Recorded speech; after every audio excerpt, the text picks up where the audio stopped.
Olá, bem-vindos a mais um vídeo aqui no canal Ricardo de Paris.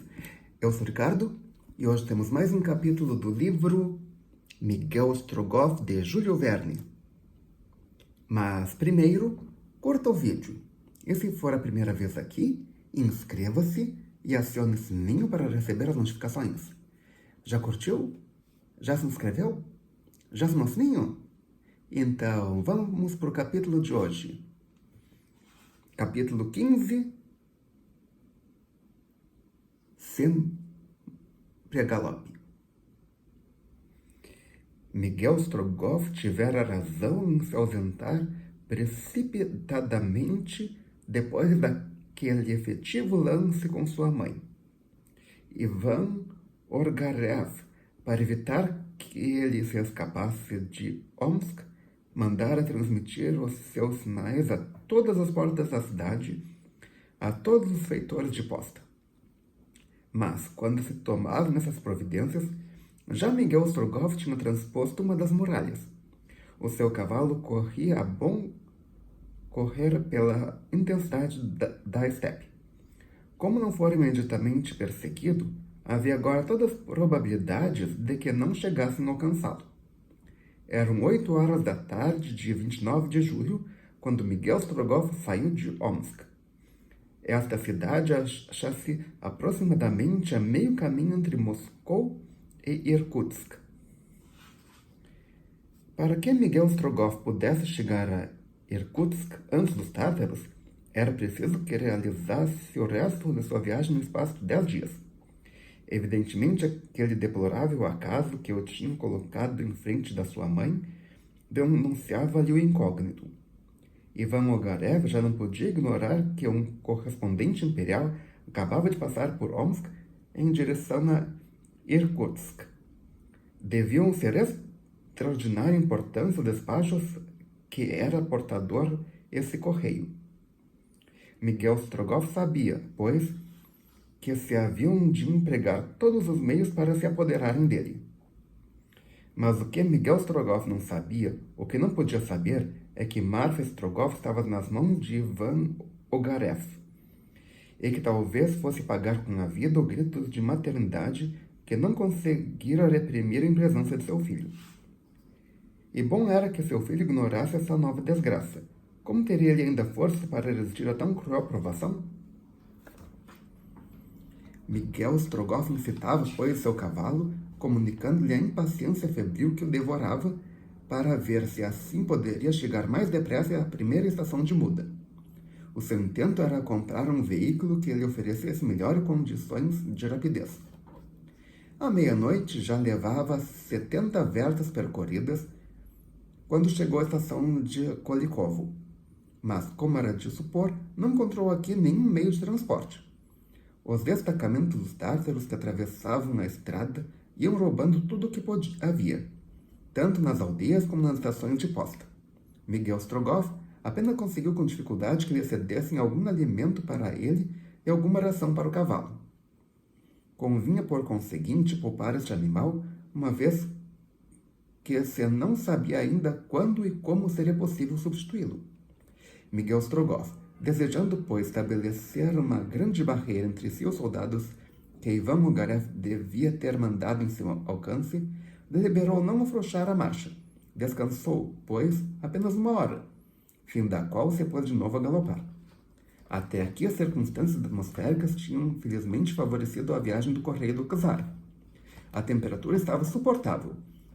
A noite muito curta, como todas nesta época do ano, e iluminada, além disso, pela meia claridade do luar, coado por entre as nuvens, tornava a estrada acessível. Miguel Strogoff caminhava de resto como homem seguro de si mesmo, a quem nada desse mundo poderia afastar do cumprimento de um dever. Apesar dos pensamentos dolorosos que o assaltavam, conservava extrema lucidez de ideias e seguia em linha reta o fito que se propusera, como se o estivesse distinguindo no fundo do horizonte. Se demorava alguns minutos nas curvas da estrada, era só para permitir ao cavalo que tomasse fôlego, apeando-se para lhe dar algum descanso e pondo o ouvido no chão, à escuta, com o fim de verificar se algum tropel de cavalos não viria manifestar-se à superfície da estepe. Depois, satisfeito com esta observação, continuava com mais confiança a interrompida corrida. Ah, se toda a região siberiana fosse agora invadida pela noite polar, por esta noite enorme que se prolonga durante meses consecutivos. Miguel Strogoff chegava a desejá-la para poder transpor a estepe sem ser visto. A 30 de julho, às 9 horas da manhã, Miguel Strogoff passava além da estação de Turumov e metia-se afoitadamente pelos terrenos pantanosos da Baraba. Dali por diante, num espaço de 300 verstas, as dificuldades naturais podiam tornar-se extremamente perigosas. Sabia-o Miguel Strogoff, mas também sabia que havia de vencê-las.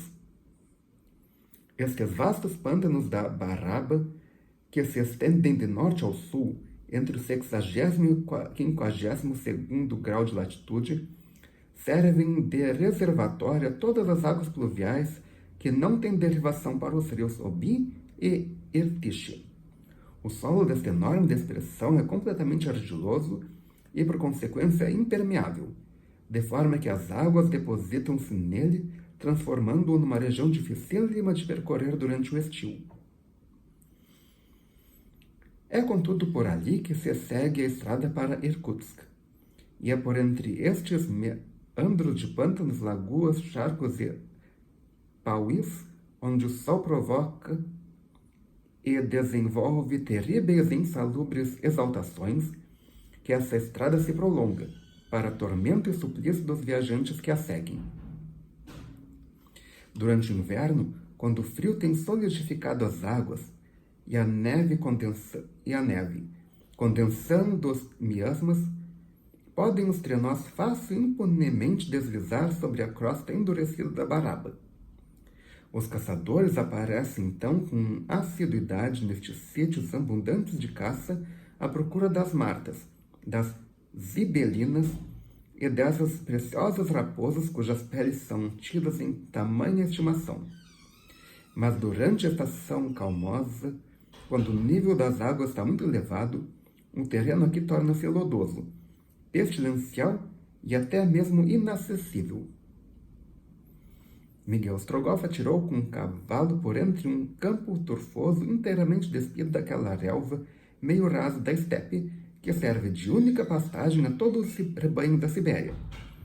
Já não eram as ilimitadas planícies que Miguel Strogoff atravessava, mas sim uma espécie de mata composta de árvores arborescentes. Não conheço essa palavra. Se você conhece, coloque nos comentários aqui embaixo o que significa. A relva daqui eleva-se a 5 e a 6 pés de altura.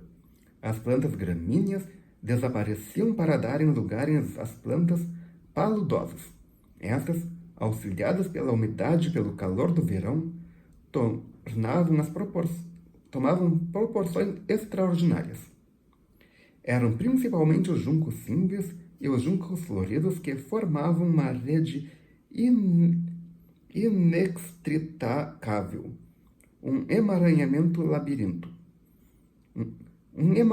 labirinto, coberto de numerosas flores de admiráveis cambiantes, entre as quais brilhavam os lírios e as íris, casando seus perfumes com os trépidos vapores que se aspergiam da terra. Miguel Strogoff, galopando por estes juncais, não podia ser visto da parte dos pântanos que ladeavam na estrada. Havia ali plantas mais altas do que ele, e sua passagem só era assinalada pelo voo de infinitas aves aquáticas que se levantavam num e noutro ponto do caminho, sumindo-se nas alturas em bandos clamorosos. A estrada, porém, continuava a desenhar-se com perfeita nitidez, dilatando-se aqui por entre uma compacta moita de plantas nocivas, contornando acolá as beiras suntuosas dos extremos pauís, em cujos números alguns há que, pelo seu comprimento e largura, já merecem classificação de lagos. Em vários sítios não era possível evitar as águas estagnadas que o caminho cortava, não sobre pontes, mas sobre estradas de madeira de 200 e 300 pés de extensão, sustidos por grossas camadas de argila feitos de prancha que oscilavam como se fossem ligeiras e frágeis tábuas lançadas por cima de um abismo. A oscilação desses estrados é tal que produz em muitos viajantes de tarentas um enjoo igual que se sofre a bordo dos navios. Eu não conheço como é que é esse enjoo. Quando eu viajei de navio, não senti nada. E você já sentiu esse enjoo do mar? Se já, comente nos comentários aqui embaixo como é que foi. Miguel Strogoff, quer o terreno fosse firme, quer cedesse debaixo dos pés do seu cavalo, corria sempre sem parar, saltando as frequentes aberturas que nos estrados faziam as pranchas apodrecidas pelo tempo. Mas, por mais aceleradas que fosse a corrida, cavalo e cavaleiro não puderam esquivar-se das ferroadas violentas dos insetos dípteros que assolavam essa região paludosa. Os viajantes que são obrigados a atravessar a Barraba do Estil têm o cuidado de se prevenirem com máscara de crina e cotas de malha de fio de ferro muito delgado que lhes caem sobre os ombros. Apesar de semelhante preocupação, há casos que saíam desses pântanos sem trazer a cara, o pescoço e as mãos crivadas de nódoas vermelhas. A atmosfera parecia ali cercada de agulhas finíssimas e poderia talvez supor que até uma armadura completa não bastasse para proteger quem a vestisse contra o ferão desses insetos. Nesta sinistra região, o homem tem de lutar contra as moscas aquáticas, os mosquitos, os moscardos, os tavões e outros milhares de insetos microscópicos invisíveis a olho nu, mas que se fazem sentir pelas suas intoleráveis mordeduras, a que os próprios caçadores siberianos, mesmo os mais calejados, se não podem habituar. O cavalo de Miguel Strogoff, perseguido por estes venenosos dípteros, pulava como se estivessem cravando nas ilhas as rosetas de 1000 esporas. Louco de raiva e desesperação, um pobre animal corria, espumava, enfurecia-se, inflamava-se e transpunha um caminho num galope vigoroso, igual à velocidade de um expresso. Fustigado com a cauda, os flancos e buscando na rapidez da corrida um alívio ao seu insuportável suplício.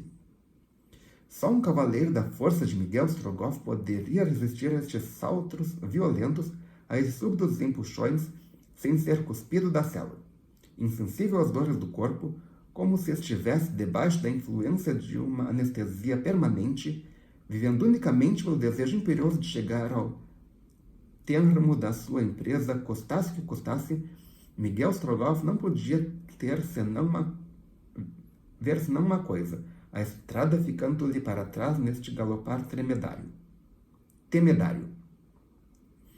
Quem se atrevia a supor que a região da Barrada, tão insalubre durante o verão, serviço de asilo a criaturas humanas?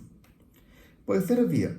Alguns lugarejos se destacavam de longe a longe, entre estes extensíssimos juncais. Homens e mulheres, crianças e velhos, com o corpo coberto de peles, com a cara cheia de bolhas impregnadas de pés, o pus, acho que em português é pus, pastoreavam enfesados rebanhos de carneiros. Esta miserável população viu-se obrigada a conservar acesa dia e noite grandes fogueiras de troncos verdes, a fim de proteger com a ocre fumaça delas os seus rebanhos contra a influência terrível dos insetos.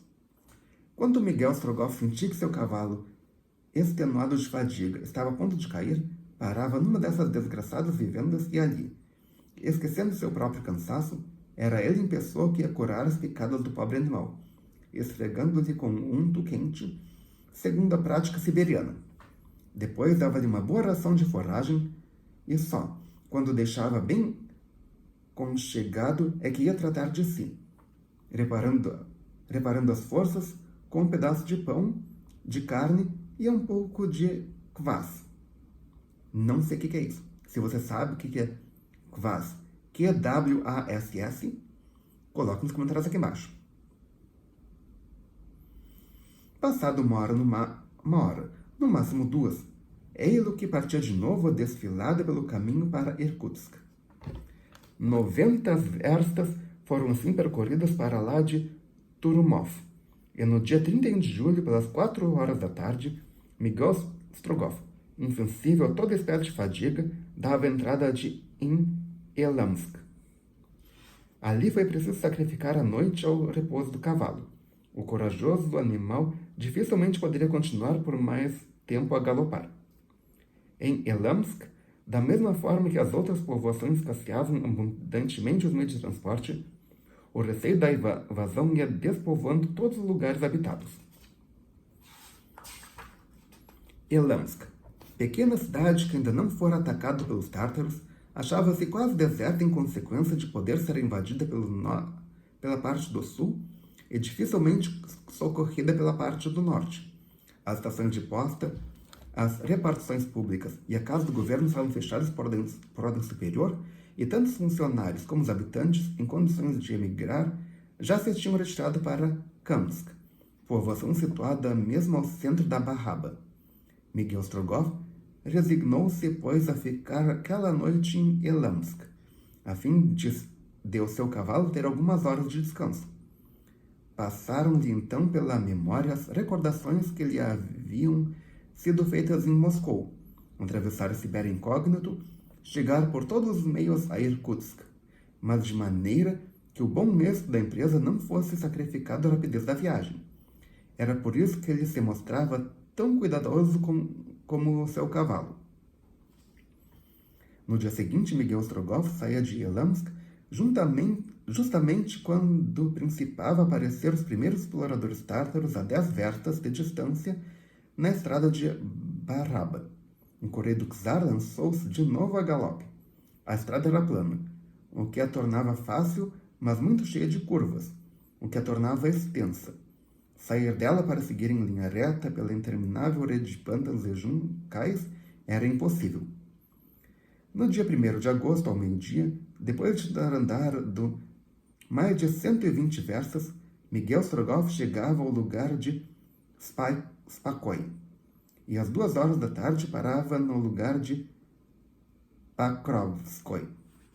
O cavalo, obrigado a um trabalho extensivo desde sua saída de Elamsk, não se achava em condições de dar mais um passo. Miguel Strogoff, em consequência dessa demora obrigada, teve de perder o resto do dia, bem como toda a noite. Porém, na manhã seguinte, 2 de agosto, punha-se de novo ao caminho, correndo sempre através de um terreno meio alagado. Às 4 horas deste dia, depois de vencidas mais 75 verstas, Miguel Strogoff chegava a Kamsk. O terreno aqui mudava de aspecto. A pequena povoação de Kamsk é uma espécie de ilha habitável sadia no meio de um país inabitável. Kamsk fica mesmo no centro da Barraba. Graças aos saneamentos que resultaram da canalização do Tom, afluente do Irkutsk, que por aqui passa, as lagoas pestilentas transformaram-se em ubérrimas pastagens. Entretanto, estes melhoramentos ainda não conseguiram triunfar completamente das febres que, durante o outono, convertem Kamsk numa residência perigosa. Ainda assim, é neste ponto que os indígenas da Barraba costumavam refugiar-se quando os miasmas palustres os afugentam das outras localidades da província. A imigração provocada pela invasão tártara ainda não tinha despovoado Kamsk. Os seus habitantes julgavam-se talvez em segurança no centro da Barraba. Ou pensavam pelo menos que tinham um tempo de fugir se vissem diretamente ameaçados. Por maiores que fossem seus desejos, Miguel Strogoff não pôde colher aqui a mais insignificante informação. Seria pelo contrário a ele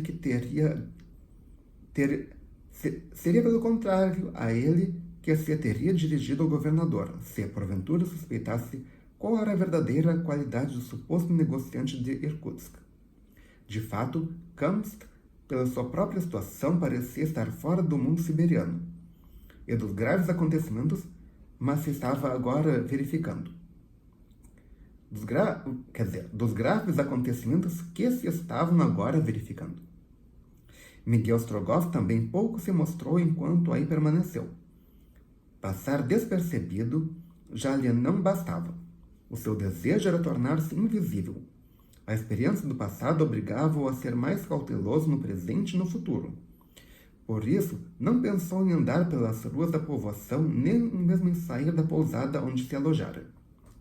Miguel Strogoff poderia ter achado em Kamsk um veículo para suprir o cavalo que vinha com ele desde Omsk, mas depois de aturada reflexão, receou que a compra de um tarentas pudesse chamar sobre si as atenções e, enquanto não conseguisse atravessar a linha ocupada agora pelos tártaros, linha que cortava a Sibéria sensivelmente pelo vale do Irtish, era-lhe conveniente evitar desconfianças e suspeitas.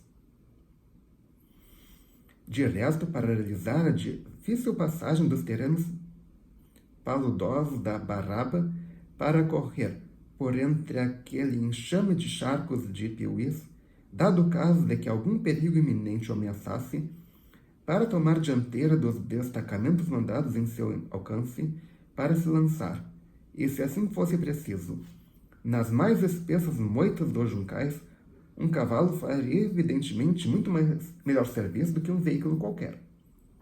Quando estivesse além de Tomsk, ou mesmo de Krasnoyarsk, em algum centro importante da Sibéria Ocidental, então veria com mais sossego o que lhe convinha fazer. Quanto ao seu cavalo, nem mesmo pensou em substituí-lo. Tinha-se habituado ao corajoso animal e sabia o partido que poderia tirar dele. Aplaudia-se da aquisição que fizera e agradecia também a Deus o ter-lhe deparado naquele generoso mujique de quem dependera a continuação de sua viagem. Além disso, se Miguel Strogoff se interessava já pelo seu cavalo, este parecia também conformar-se com as fadigas de semelhante corrida, desde que no decurso do dia lhe concedessem algumas horas de repouso. O seu cavaleiro podia estar certo de que tinha ali um animal para transportar rapidamente além das províncias invadidas. Durante a noite de 2 para 3 de agosto, Miguel Strogoff não saiu da pousada onde se recolhera a entrada de Kamsk, pousada pouquíssimo concorrida e, por consequência, completamente livre de importunos e curiosos. Quebrado pela fadiga, Miguel Strogoff, depois de examinar se nada faltava ao seu cavalo, foi deitar-se. Não conseguiu, porém, de modo algum conciliar o sono. Afligiam-no muitas inquietações e desgostos para que pudesse dormir tranquilamente. As imagens da sua velha mãe e de sua jovem e intrépida companheira de viagem, entes queridos por quem ele agora não podia velar, passavam-lhe alternativamente por diante dos olhos, confundindo-se a miúde no mesmo pensamento. Depois tornara a lembrar-se da missão que jurara desempenhar. O que ele vira desde sua partida de Moscou, mais nada lhe fazia medir a importância desta comissão. O movimento das forças invasoras era extremamente grave e a cumplicidade de Ivan Ogarev ainda o tornava mais perigoso.